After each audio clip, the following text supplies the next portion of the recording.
We talk about liberty. And yes, we talk about the pursuit of happiness. And we show you, the audience in the world, that Cajuns do have intelligence. Hope you're having a good day, good week, wherever you're located. Just remember that this is the day that the Lord has made. We should rejoice and be glad in it. If you're wondering, if you're watching on YouTube and Rumble, I am in a different setting. I am in Brothers Just Searching Studio. It is our sister podcast. We film on Monday nights and we release on Wednesday nights. Got to the studio and I didn't realize I had a producer in the room. So LB, producer of Brothers Just Searching, is going to get a little bit of overtime this week and he's going to help us out. Thank you, LB, for being part of the show tonight.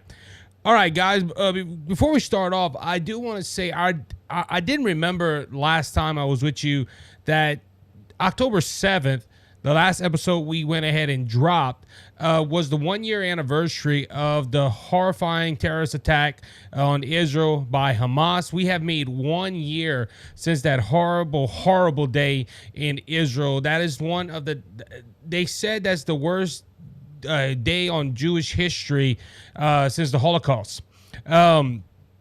Somebody compared it to our 9/11. Remember in September 11th of 2001, we had a terrible terrorist attack here on our soil, and that was a dark day in America's history. We talked about it a little bit on one of my last episodes when I was recapping what I remember of that day being a young child. But they compare that to Israel's that day of horror in Israel that day. And the war's still going on, ladies and gentlemen. It's been a year, and Israel would have been done this war a long time ago.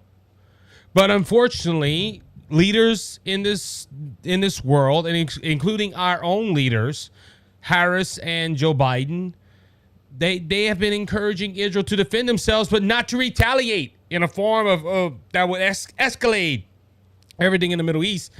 But, you know, at the end of the day, it's already escalated.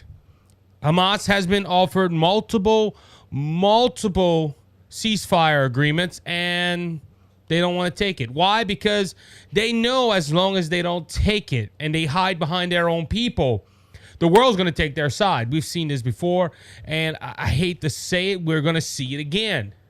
But this is why in November we need to go ahead and be part of history. We need to vote Donald Trump and J.D. Vance into the White House because J.D. Vance and Donald Trump are friends to Israel.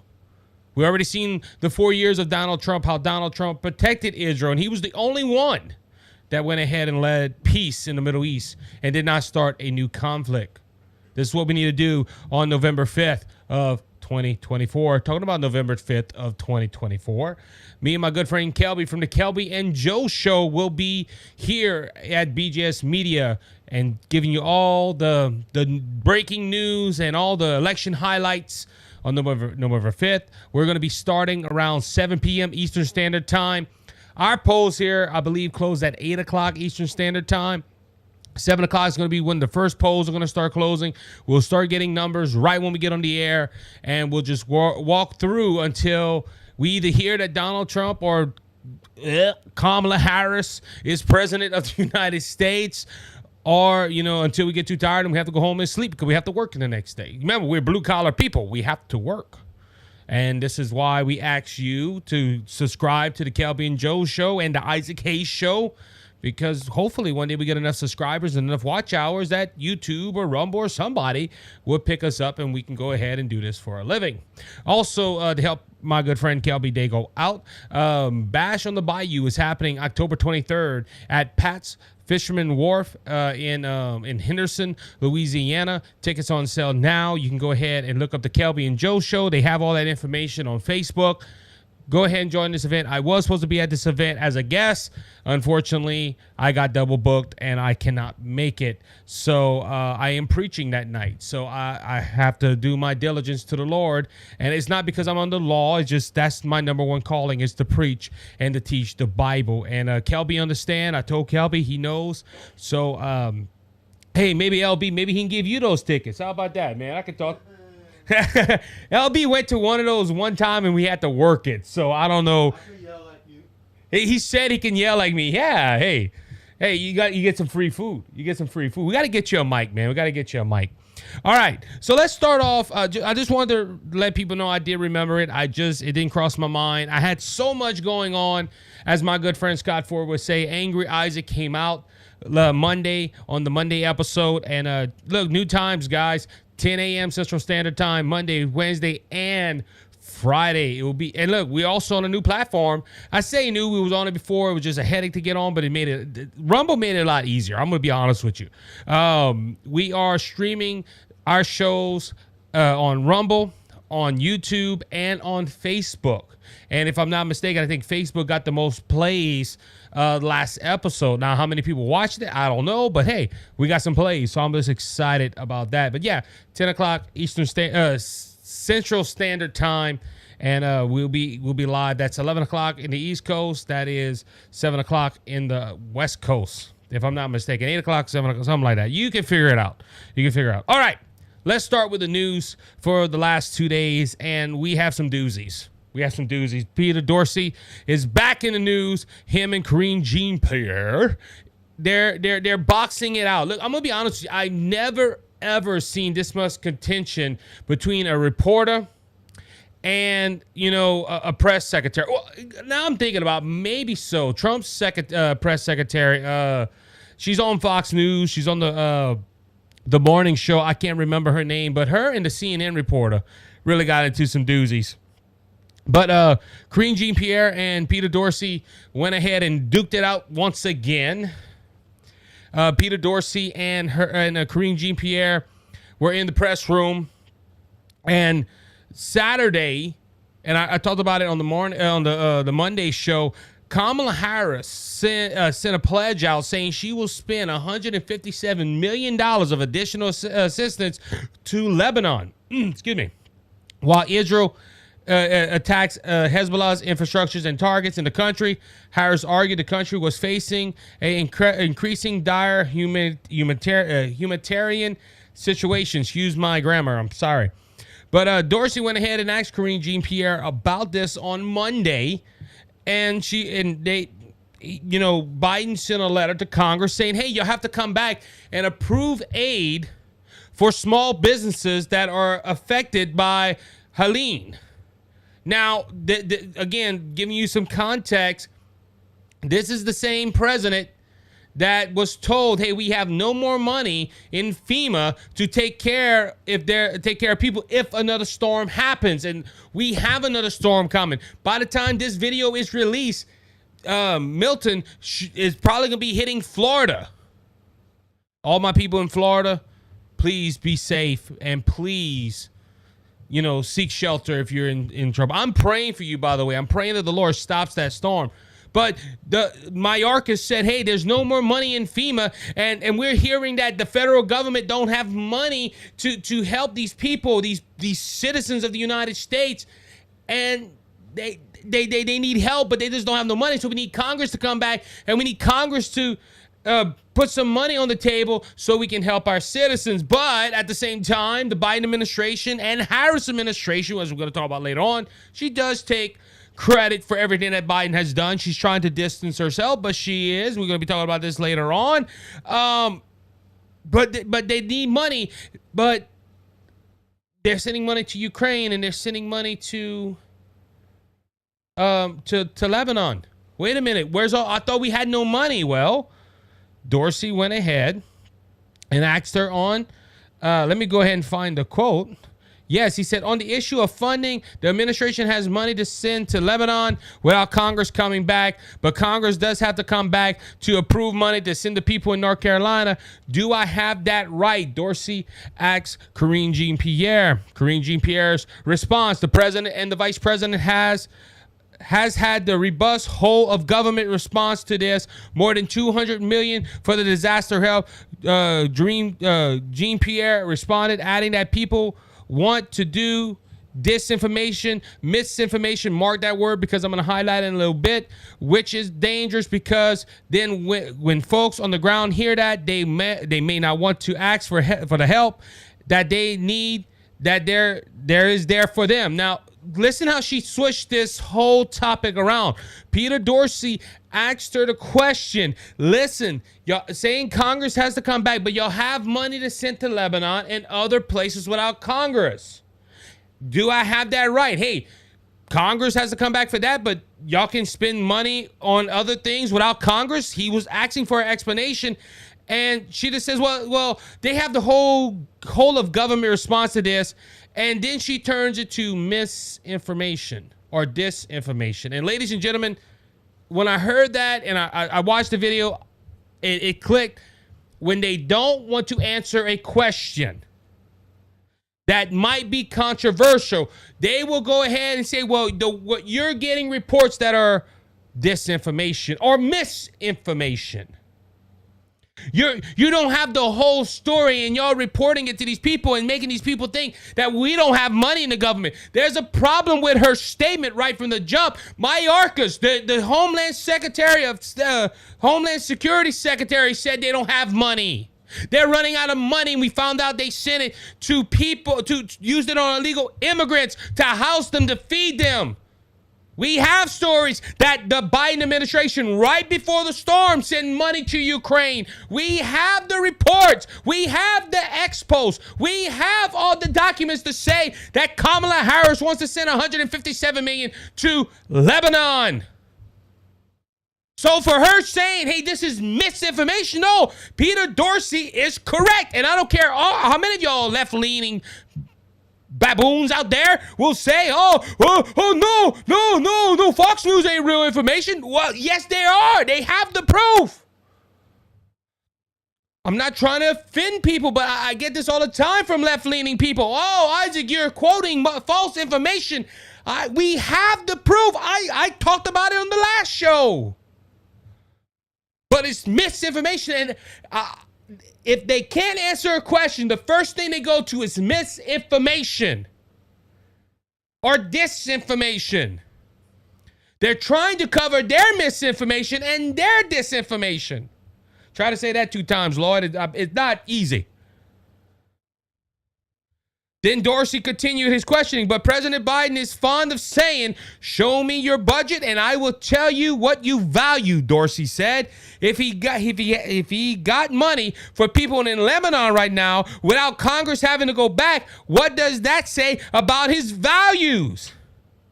There's not enough money right now for the people in North Carolina who need it.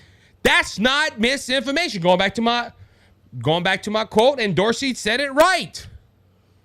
That saying is true. They show me your budget, I'll show you your values. That is true. You know how people's lives are if you see how their spending patterns are. That's not misinformation, like he said. So if we go with that concept, if you as President Biden, his own words, as Peter Doocy said, show me your budget, and I'll tell you your values. It proves my point from the last episode.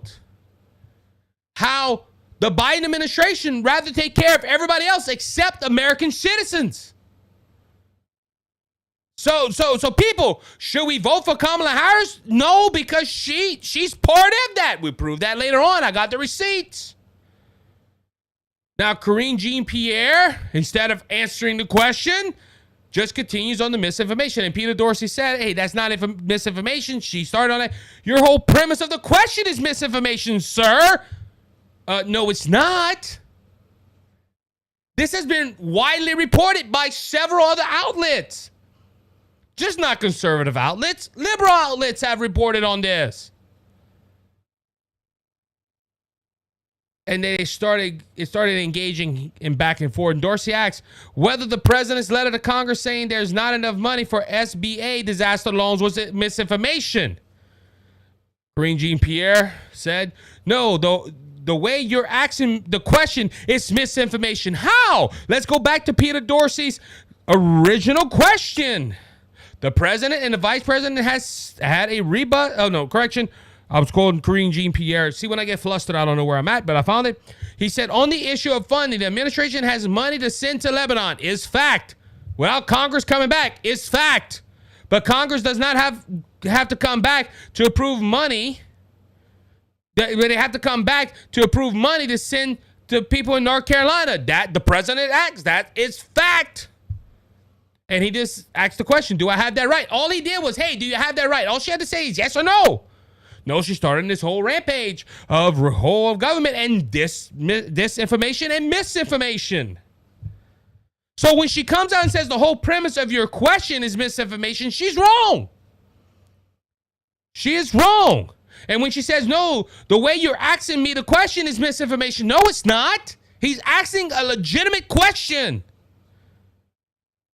This is money that was already allocated to the impacted areas. And there's money there to help people who truly need it. There are survivors who need the funding, and it's there, she said. The problem is, you're saying it's there, but it's not.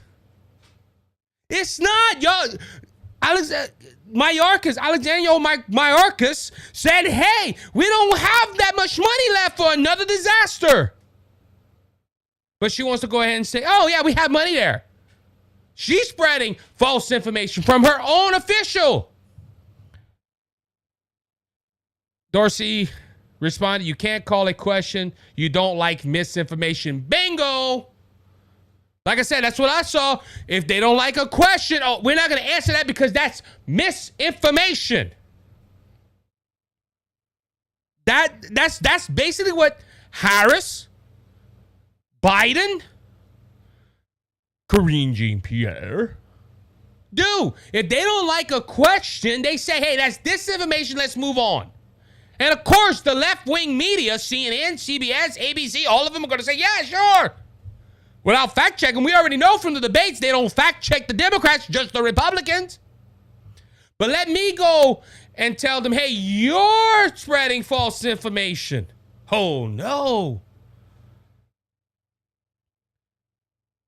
Karine Jean Pierre finished her statement by saying, no, what you're asking me is why Congress needs to come back and do their job. No, he didn't ask that. He didn't ask that whatsoever. He's just saying, hey, you're saying Congress has to come back and give you more funds. Don't we have funds? And if we do, why is it not going to North Carolina? That's what you're asking me. Congress needs to come back and do their job and provide extra assistance, extra funding for the disaster relief fund. They had it in FEMA. FEMA used it on illegal immigrants. That's what Congress needs to do. She responded, you may not want that, but that's okay. That's what the president wants, and that's what the vice president wants. No, they want to send money to Lebanon. They want to send money to Ukraine, and they want to send money to illegal immigrants that are flooding Springfield, Ohio right now, and it's a disaster area. Then she got mad, threw her books together, picked up all her toys, and walked off. Ladies and gentlemen, watching it gave me anxiety. Because this woman thinks she's better than everybody else. This woman is a bad press secretary. I thought Peppermint Patty was bad. And if you ask me who's Peppermint Patty, she's the clown that's on NBC on Sunday nights. I'm trying to think of her name. I see it, but I can't say it. I see her face. She's the red-headed white woman. And she was bad. I think Karine Jean Pierre is worse than her. Jane Foskowski, that's her name. I thought I would get it. Peppermint Patty. This woman cannot answer a question honestly. Now, you might be saying, Isaac, you talked a lot about her, but that's only one incident. How can you tell me all Democrats do it? Well, got this article today. They was talking about how the storms have politicized the storms have been politicized, and they talk about Trump and Harris. And listen to this line in this article, and the article reads, eye of the storm, back-to-back hurricanes threaten to upend Harris-Trump presidential showdown. And there's a line in here. Trump has been attacking the vice president and her boss over the federal response to Hurricane Helene for well over a week, which is true. Donald Trump beat them there. Donald Trump has helped them with aid. More private entities are helping out with this, and FEMA came in after trying to bully everybody and to go ahead and take over.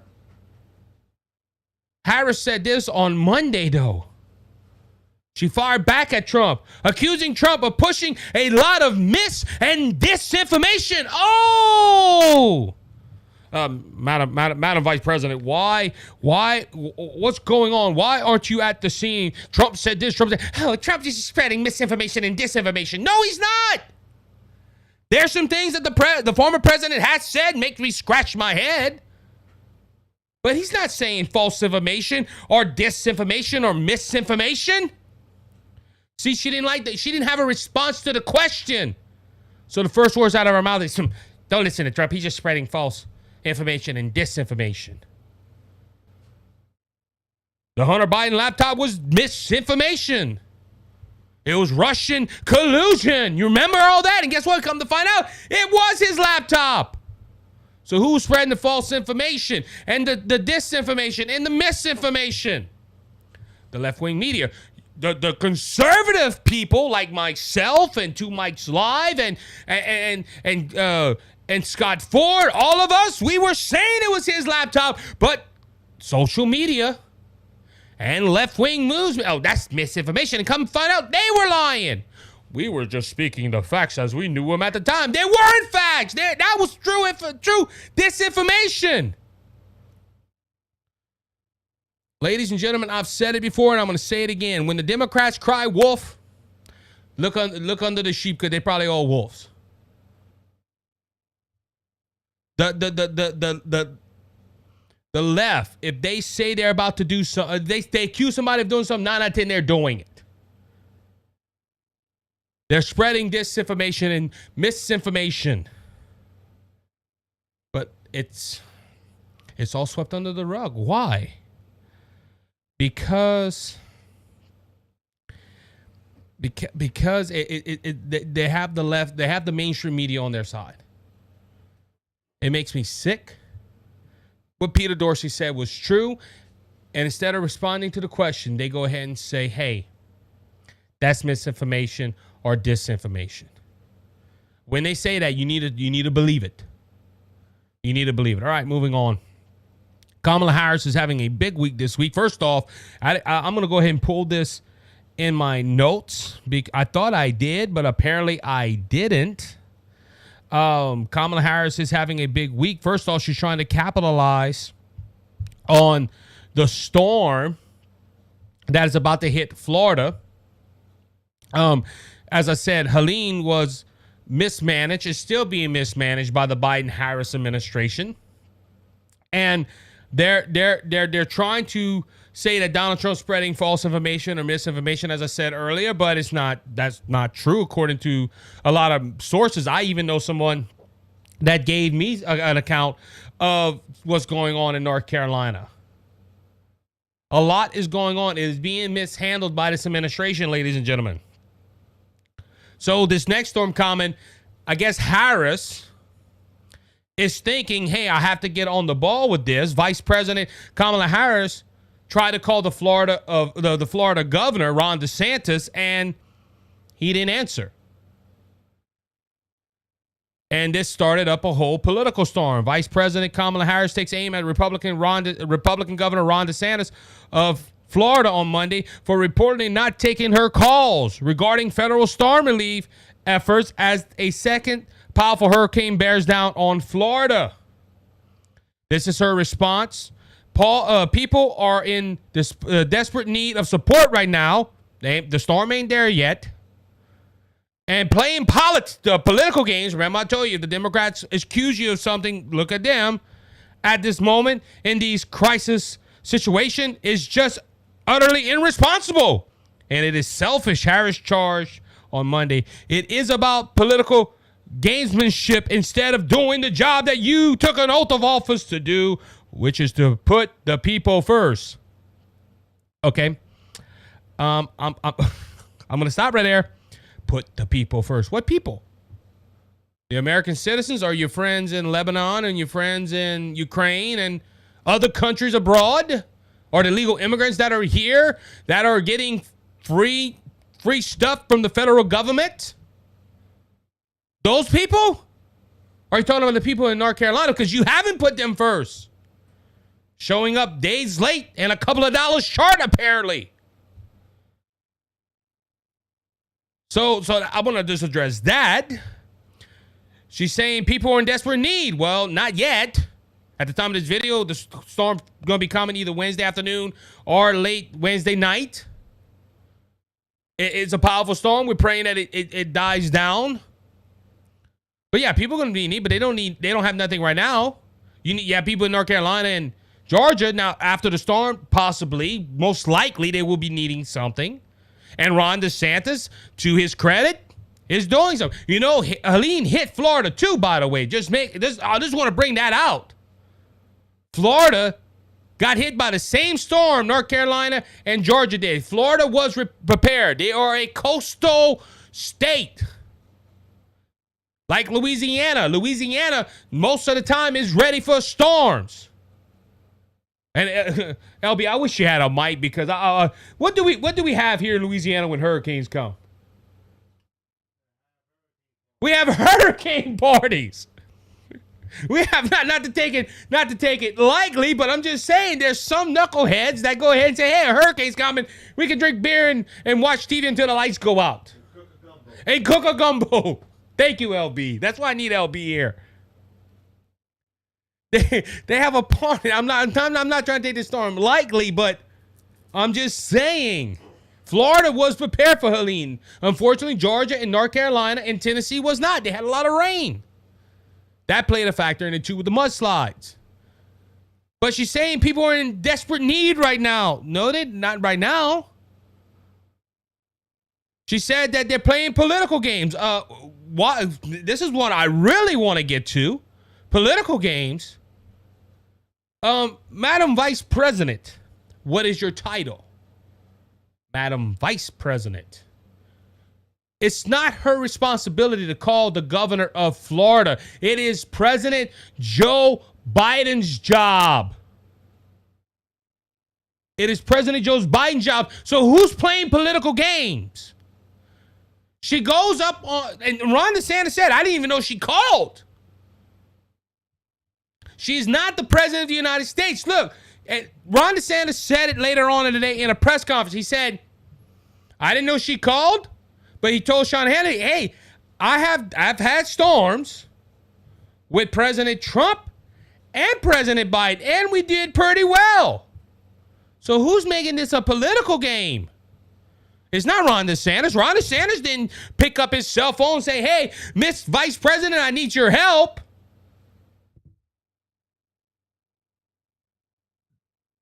This is...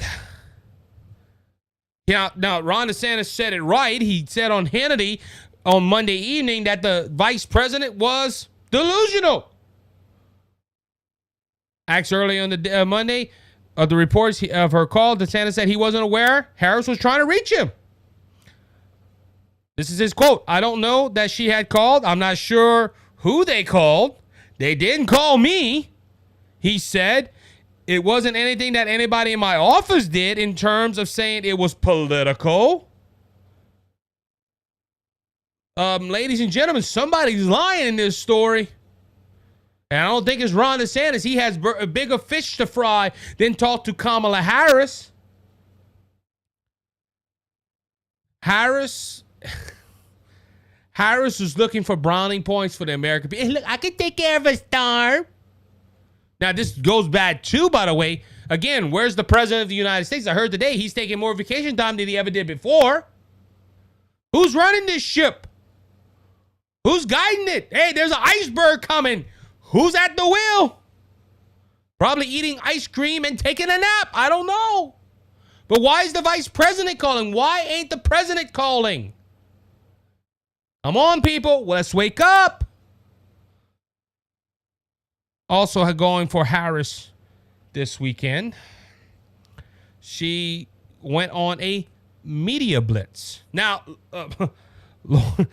Lloyd, she went on a podcast. And like I said, man, we got to hook you up with that mic.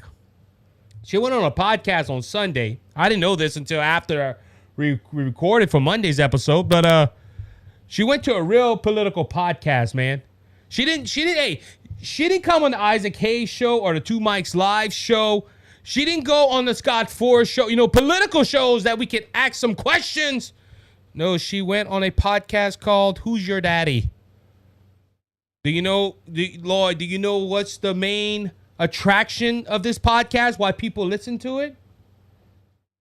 You don't know. You don't know. Okay. It's for adult content. And for intimate, I'm trying to be PG here, intimate content to educate people on that topic of intimacy. What the heck? Why the Vice President of the United States going on Who's Your Daddy podcast? Because I thought she told you, only talked about her mother. I hope they heard that. LB said every time she talks about her mother. It's right. Who's your daddy? Okay. All right. LB's putting on a mic. That's what's good about having a producer in studio. But LB, I'm just saying, look, Who's Your Daddy's podcast? What does that have to do with, what does that got to do with politics? What does that got to do with politics? I didn't go watch it. I didn't watch it. I'm not gonna watch that because I don't know. Who Your Daddy might have been started by Toby Keith. I don't know. Producer LB, guys. Yeah, I know you can't see him on the video camera, but Who's Your Daddy's? What does that got to do with politics? LB, I bet Mike Calderich is having a good time with this if he's watching. But that was the first of her media blitz. Now before I continue, the reason she's doing this media blitz is because she's been criticized for not giving that many interviews. Now, look, she has given interviews, and I'm gonna go ahead and give her the benefit of the doubt. Hey, she done interviews, not as much as Trump and Vance has, but she hasn't sat down for a real press conference either. We seen this. I forgot about this. I might even mention. I don't know. I think it was Saturday. I know I seen it Saturday at the MAGA event. Maybe it was Friday. She's talking. She said, 32 days. We got 32 days. And she looks. She goes, oh crap. The teleprompter. You can see her facial expression. I'm elaborating on it, but the teleprompter went out. She's like, oh shoot. The teleprompter. 32 days, people. 32 days. She's stuck. But she got the earrings on, so she's good. She must. I don't know. But LB, I gotta look. You're right here, and you've seen me do the Isaac A show. You also see me almost 300 podcasts with brothers just searching. Do I ever have a teleprompter? Teleprompter? You can't even read it. You would know, audience. You would know. But you get what I'm saying? Look, hey, I do better without one. For her being, she just didn't know. She didn't know. She could not. I can't believe this woman is this dense. But that's why she don't want to hold a press conference. She does not want to hold a press conference because she can't go off the fly. She can't. Look, Saturday, I know, look, I'm not in her position. Don't get me wrong. But Saturday, I had notes for my speech. I hardly used my notes. I knew what I was talking about. She can't. She don't know what she's talking about. And we're going to see this, again, with this media blitz. That's why she's doing this. She's trying to get the people to know who she is. After 70 some odd days of her campaigning, all of a sudden now she wants people to know who she is. So she started off with 60 Minutes.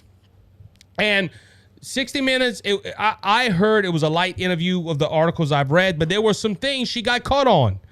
One being her being the border czar. Fox News, 60 Minutes asks Harris whether it was a mistake for the Biden administration to go soft on border. VP reportedly dodges all the questions. When the host of 60 Minutes said, you recently visited the southern border and embraced President Biden's recent crackdown on asylums now, 3.5 years after, right before an election. And that crackdown produced a almost immediate and dramatic decrease in the number of border crossing, the host said of 60 Minutes. If that's the right answer now, why didn't your administration take those steps in 2021? Ladies and gentlemen, I've been asking that question for the last year. Or at least since Harris became the president. You've been the vice president of the United States for the last 3.5 years. You and Biden. Why didn't you do it now? It brought down the legal crossings. The first bill we proposed to Congress was to fix our border immigration system, knowing that if we want to actually fix it, we need Congress to act on it. Hold on, stop. LB, got a question? Got a question, LB? Did they go ahead and did they stop the border crossings almost immediately right before the election? I know she's with the Trump debate. She is for border security. What I'm asking is because recently they did her and Biden did something to crack down on legal crossings. Is that true? The only thing I know that she says she's gonna do is after she's elected. Okay. I don't know anything about now. Well, she go back for the audience. They did it. Did they need Congress to do it? You didn't hear no news that Congress passed a bipartisan bill saying, hey, they can go ahead and stop the border crossings. They didn't have it. So why all of a sudden you need Congress to pass bills to fix our illegal immigration when you stop the border crossing? LB, you know why they didn't do it then and they're doing it now? About a month away from the election. LB, I feel like Dan Bongino now. Dan Bongino does this with his producer. You're right. It's a month to the election. And it also proves Trump's point. Trump said, look, I can do it without Congress. Just for the record, I know the gas price went up 30 cents within 2 days. I seen that, bro, on a different note. I did see that. I want to know what's going on. Because it was going down, now it's going back up. I'm going to have to look into that. But that's why they did it. Because, hey, it's votes. And she said they need Congress. You didn't need Congress a few days ago. Fast forward to a moment when a bipartisan group of members of the United States Senate, including one of the most conservative members of the United States Senate, got together, came up with a border security bill. Well, guess what happened? Donald Trump got the word that this bill was afoot and could be passed, and he wants to run on the problem instead of fixing the problem. Like you don't want to fix abortion? So he told his buddies in Congress, kill the bill. Don't let it move forward. I've been convening for the border for years, and so I know this is not a problem that started with your administration, the host of CBS said, but there was a historical flood of undocumented immigrants coming across the border the first 3 years of your administration. As a matter of fact, arrivals quadrupled from the last years of President Trump. Was it a mistake to loosen the immigration policy as much as you did? Why Whittaker then asks, and he proved his point. That ain't this misinformation. They went ahead and ended everything that Trump did. And her response, it's a long-standing problem and solutions are at hand. And from day one, literally, we have been offering solutions. No, you have not. You've been easing up where 10 million illegal immigrants have come through. And then again, they start back and forward. The CBS journalists push. What I was asking was it a mistake to kind of allow that flood to happen in the first place? This is Harris's. I think the policies that we have been proposing are about fixing a problem, not promoting a problem. Well, duh. The problem is your solution didn't work.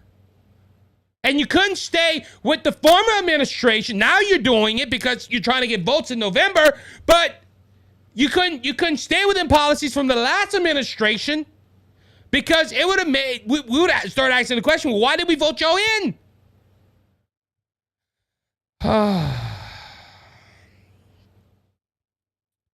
And the numbers today, because of what we have done, we have cut the flow of illegal immigrants by half. That's a lie.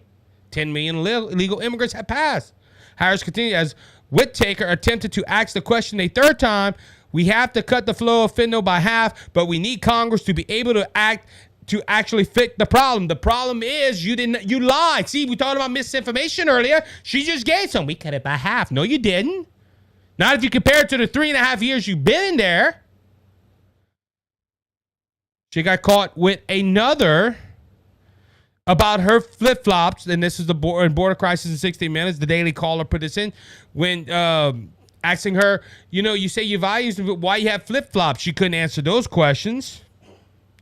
When asked about who was the toughest adversary of the United States, she said Iran, whatever way you want to say it. And others are criticizing and say, well, what about China? 60 Minutes didn't help her. Now, they did say there was an article, and I got this from Fox News, that this was going to be, CNN was saying how this was going to be tough questions. Well, she went on The View, and of course, what I'm hearing from it, they gave her softball questions, but there's one, and I heard a radio program, and they said Donald Trump needs to make an ad right away with this. Kamala Harris tells The View she can't think of anything she would have done differently from Biden. Remember earlier we talked about how she's trying to distance herself from Biden. Then we talked about it on the last episode, how Biden comes out on last Friday and say, oh, we're singing from the same song sheet. And she makes the claim that she don't have nothing coming up. This was the question. If anything, would you have done something different than President Biden during the past 4 years? This was Sunny Hostin. Now, I don't like Sunny Hostin. Well, I don't like any one of them five women up there. I even have a cup with Whoopi Goldberg on it. You know what? It's the photo of Goofy because she's Whoopi. That's probably a bad joke. But anyway. Harris's response to the question: there is not a thing that comes to mind. I've been part of most of the decisions that have had impact, she added. She taunted the administration's policies in crippling the cost of insulin, which started under Trump. And she says she cares about the issues deeply. The problem with that is she says she cares about the issues. When you ask her about the issues, she don't know nothing about it. And look, like I said, the video, Donald Trump, I don't know if Donald Trump's listening or somebody in his cabinet's listening or somebody that knows him. Get this to Donald Trump and say, we need to make an ad. Because she's saying, oh, I was just the vice president. Donald Trump needs to run the ad of Joe Biden saying, hey, we're singing this from the same song sheet. And her saying, oh, I don't regret anything. Saying she was part of the issues. She was part of the solutions or so-called solutions. This means that every time we talk about the border, she tried to blame Congress. We say, no, you said that you were part of the decision. The first day, they went ahead and eased up border restrictions. You also went ahead and pushed abortion rights. There's all this. She has been part of everything, ladies and gentlemen. And the thing of it is, she's the one. Remember, she's the one that goes on stage. She goes, we got joy. We got happiness. We want to promote change. Change from what? You were in leadership. But there's going to be some people, especially on the left wing, that says, hey, we can't vote for Trump because he said he did things to women. Oh, he's a felon. Oh. Just go vote for the liar that has been proven a liar multiple times. And at that point, just don't care about the country. All right, let's move on. I want to do this one first before I run out of time. And boy, time's escaping me. I heard about this earlier today, and so it's on politics, but it's not on politics. This is something that I'm trying to get out of this. All right. Anyway, let's get out. Let's do this. There we go. Now the iPad's working. There's 15 seconds of my time I will not have left, or have. Anyway, CNN reports. This is from CNN Business. A bipartisan group of 14 attorney generals from across the country files lawsuit on Tuesday against TikTok, alleging that the platform has addicted young people and harmed their mental health. The lawsuit takes issue with variety of virtual elements of TikTok platform, including its endless scrolling feed of content, TikTok challenges, videos that sometimes encourage users to engage in risky behavior, and late night push notifications that the Attorney General's claim can disrupt kids' sleep. Now, I'm looking at this a little different because I was hearing a commentator earlier, and I thought about messaging this commentator and say, hey, can I come on your show and I'll debate you on TikTok is not the problem. Now, look, we have a relationship with TikTok. I'm going to say right there, I have content on TikTok. Some of my videos are on TikTok. Some of my whole podcasts are on TikTok. I go ahead and give my opinion of TikTok on TikTok every so often. Have all my videos remain on TikTok? No. TikTok has censored me on a few occasions. I have lost my privileges to live stream every so often. Now, I have appealed all those decisions, and funny note, I think I only won one. I did win one time. And so I'm on TikTok. This to prove the point. So I might be biased with it, but I don't see TikTok as the problem. I will use the same example as with gun violence. Oh, Isaac, how you compare that? Well, the gun does not do anything. You put a gun on a table and you say, hey, go out and shoot a few rounds. Gun won't do. You have to pick it up and do something with the firearm. It's the same thing with this little device right here. And TikTok. It's not TikTok's fault that kids are staying up late watching TikTok. Again, they say China has more restrictions on TikTok than anybody else, and they give it free. Well, we have something called the Constitution that gives us the freedom of speech and freedom, something China don't have. So these attorney generals trying to sue TikTok because kids have been addicted, and it harms their mental health, and they're staying up late, and they're doing challenges and all this stuff. Again, I don't blame TikTok. You know who I blame? LB, I know I'm going to get some comments off of this one. I blame the parents. I blame the parents. Because first off, mental health. I'm a youth pastor, and I got a lot of older kids. A kid, 10, 11, 12, 13, should not have a cell phone in their hands. Oh, we got to know where our kids are at. LB, I'm going to bring you in a lot tonight. LB, as kids, did we have a cell phone? What was that? Did we have? Yeah, we didn't know what it was. We still had a rotary phone. we had a little Nokias. But I don't know about you, LB, but I didn't have my phone since my real first phone until I was 17. And I had to pay for it. Oh, Isaac, your parents must have been brutal. And no, they told me if you want a phone, you got to work for it. I didn't have a phone at the age of 10, 11, 12. And I think people might disagree with me, but I think I turned out all right. This is another thing. Oh, they're staying up late and they're not getting enough sleep. They're getting pushed. Parents, take the device away from your children.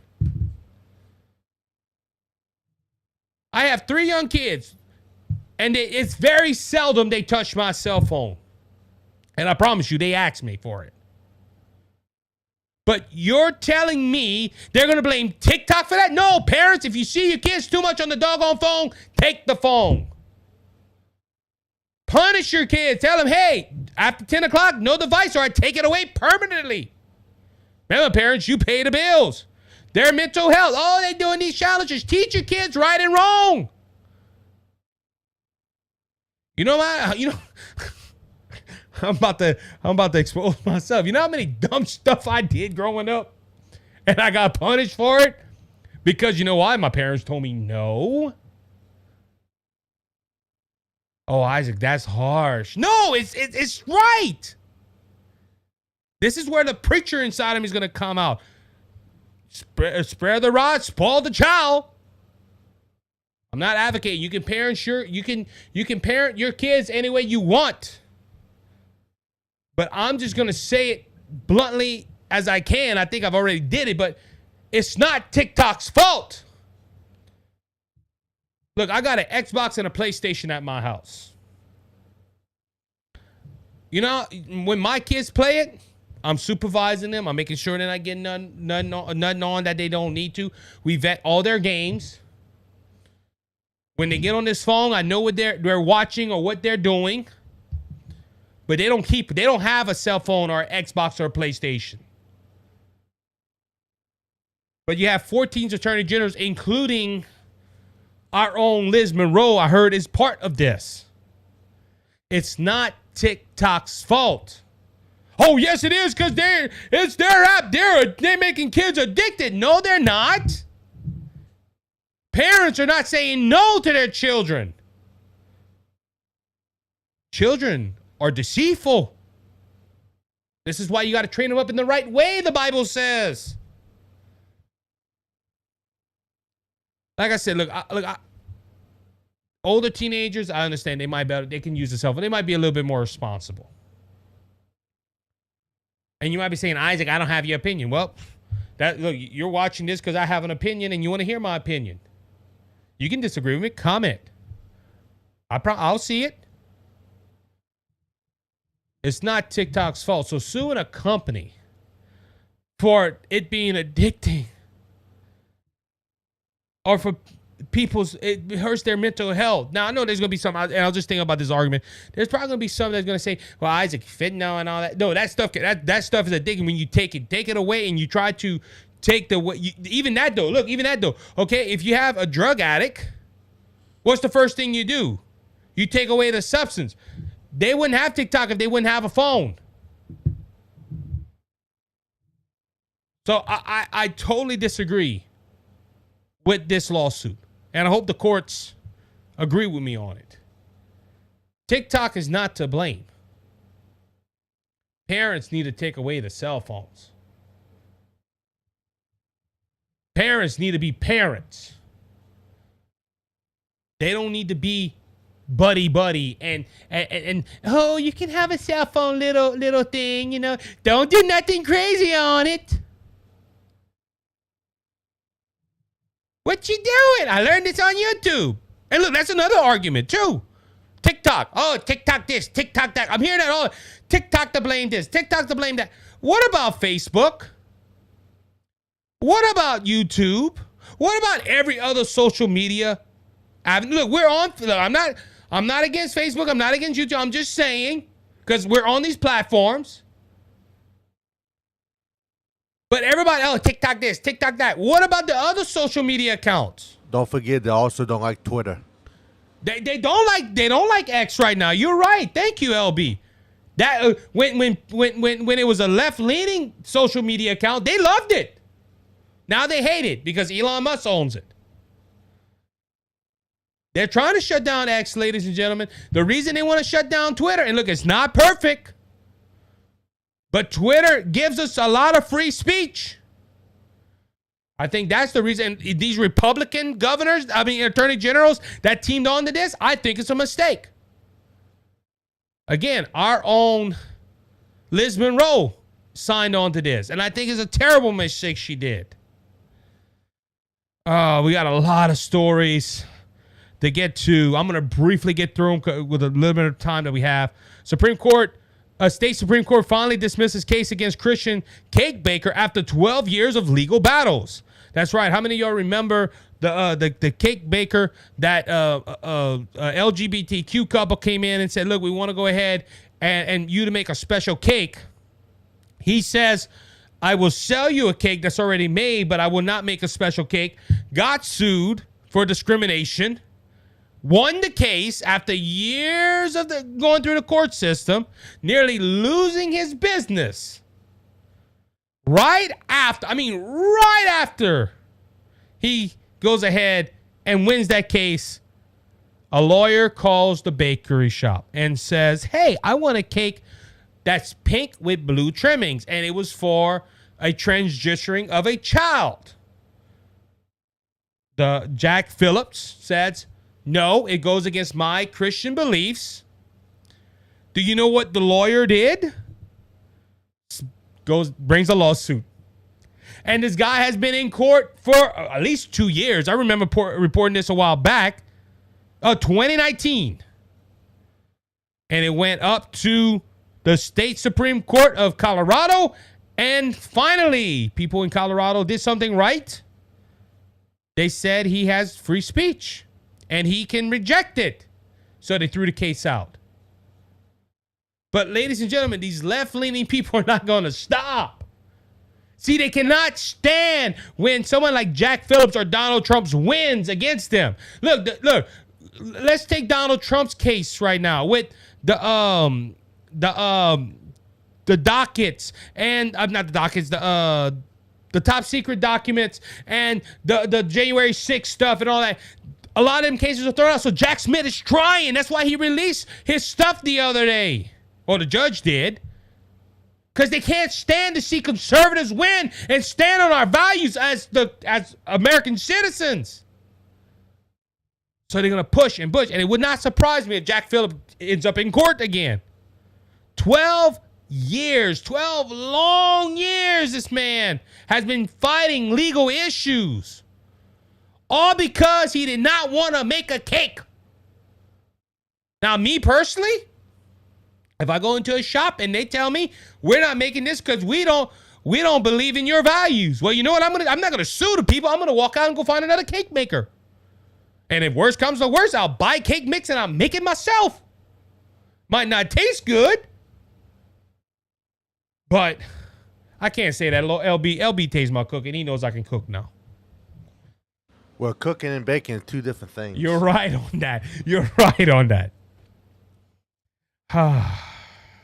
I'm happy, though. That's some good news to report. You know what? I'm going to save that last story because I'm running out of time. I'm going to end on a good note. Yeah, we won a case. So we do have, I was going to talk about the man from Afghanistan, that man that was found, and we're going to talk more about that. Make a mental note. I'll leave it in my storyline. We'll talk about that later on. With that being said, that will wrap up this show, ladies and gentlemen.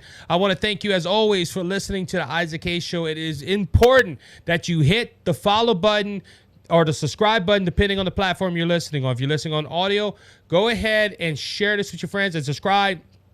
Every new subscriber helps us out here at BGS Media.